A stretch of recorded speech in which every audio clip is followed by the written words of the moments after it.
जैसे कि आप लोग देख सकते हैं पावर स्टार की गाड़ी आ चुकी है और एंट्री हो चुकी है। काफ़ी देर इंतज़ार करने के बाद और काफ़ी समय के बाद जो है पवन सिंह आखिरकार एंट्री ले चुके हैं और थोड़ी देर में जो है इनका प्रोग्राम शुरू हो जाएगा इवेंट का। और एक हनी सिंह का भी फ़ोटो वायरल हो रहा है कमर दबा दी का, जो एक फेक फ़ोटो है, एक तरह से फैन मेड बनाया हुआ।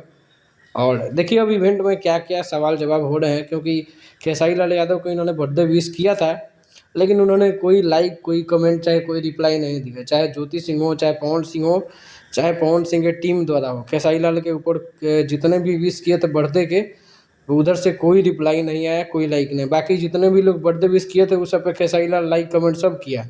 हो सकता है कि आज पवन सिंह मूड में हो तो खेसारी लाल यादव को रेल दे कहीं। अब देखना यही है कि क्या-क्या होता है, क्या-क्या सवाल जवाब होते हैं और क्या-क्या कौन-कौन रेला जाता है, किसका-किसका नंबर लगता है आज। आगे चैनल को सब्सक्राइब किए रहिएगा। मिलते हैं अगले वीडियो में। चैनल को सब्सक्राइब, वीडियो को लाइक ज़रूर कीजिए।